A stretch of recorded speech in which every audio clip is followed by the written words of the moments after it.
Father's Day is coming up. Are you ready? Yeah, well, we can make together.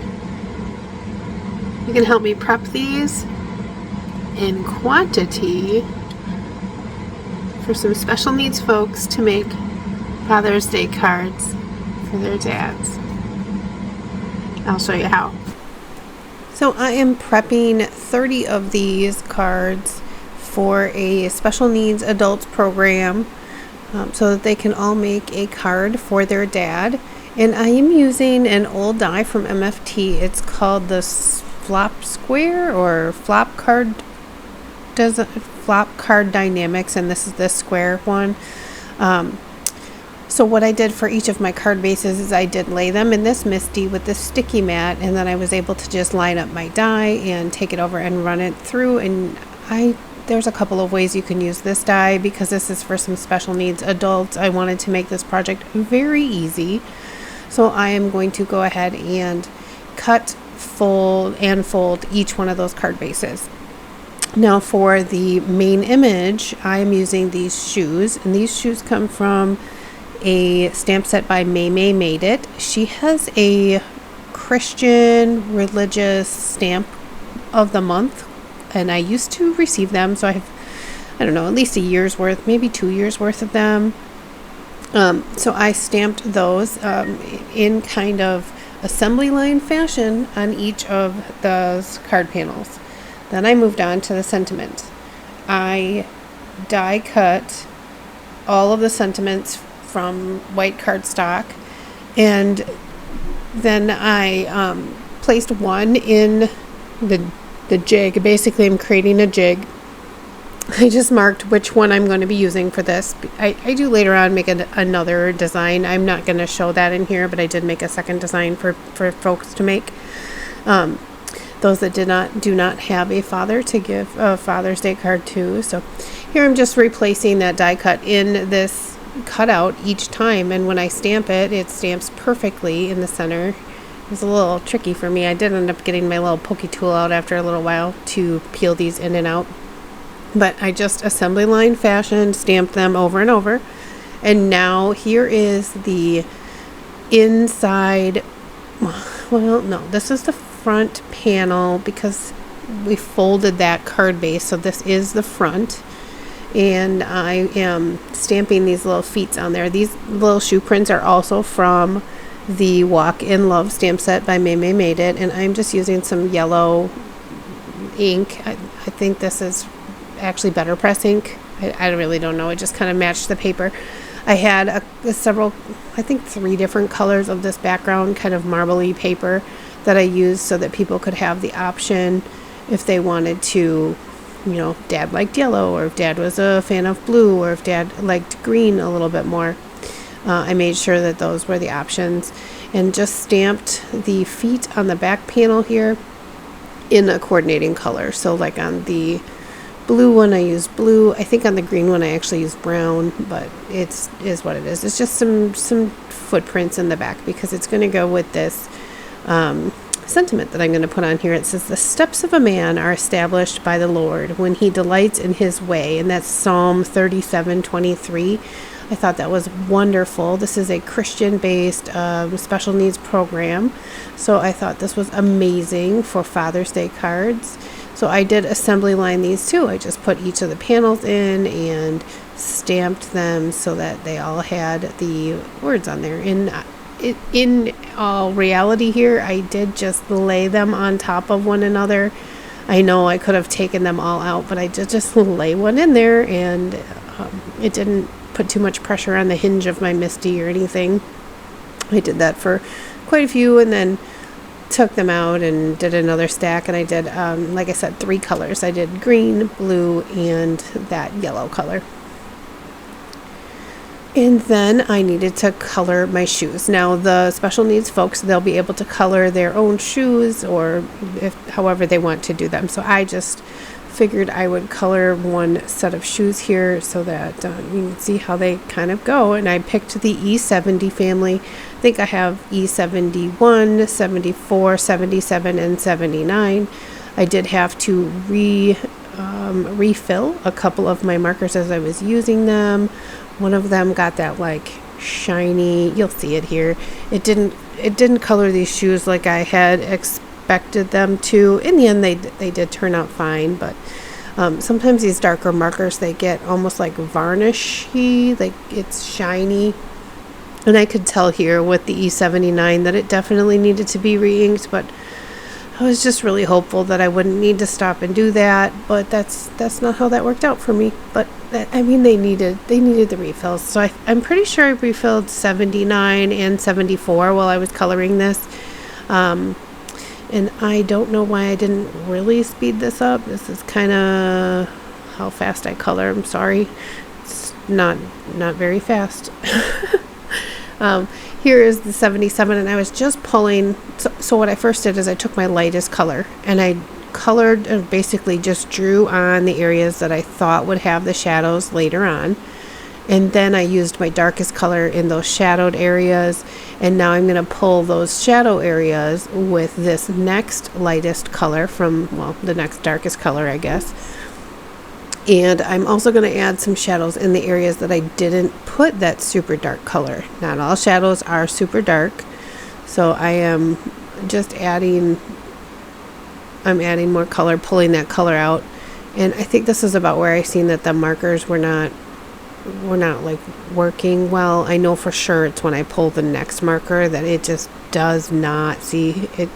It's not okay. One nice thing about Copic markers is that you can refill them, so I did that, and I should have scribbled it off a little bit more. The nib was still kind of funky, and so it was sliding that like varnishy kind of ink, the ink that has dried quite, fairly significantly in the nib. It'll make like this glossy, like streaky yuckiness on your project, and I should have cleaned the nib out a little bit better. Now that it's been working a little bit here, it definitely is working a little bit better. It's still like pushing that ink around, and I was not getting the look that I really had hoped for because of the way that those markers were working.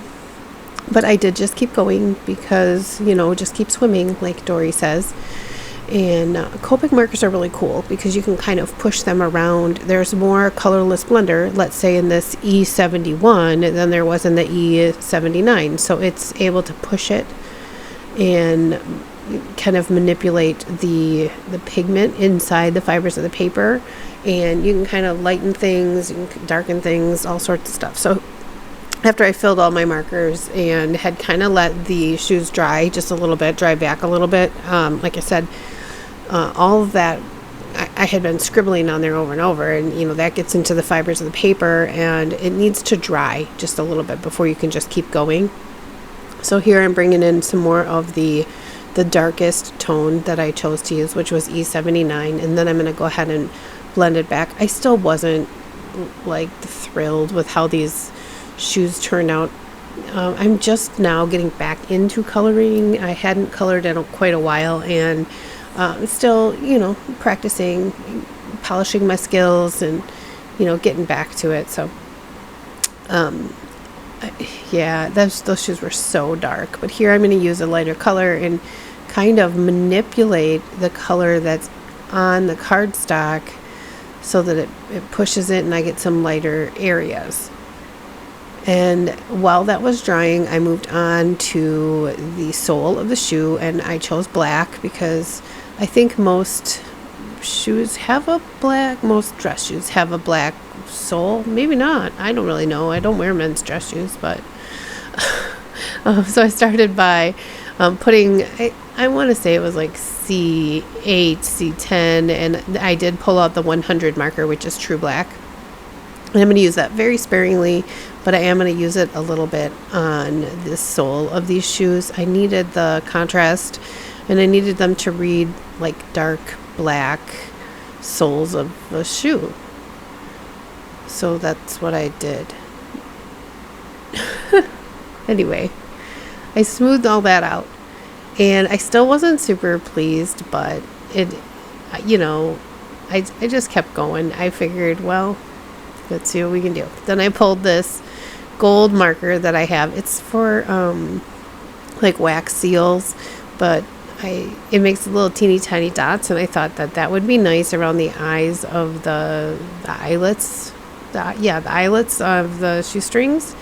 And then this is a clear glaze pen, and I am going to go ahead and just put there is like a little tiny dot pattern where the layers go together, like piercing or some kind of leather work, and I'm just going to highlight those. I think that it just adds a little bit more interest to these shoes that are seemingly flat and brown and not the greatest. They do get better. Have faith.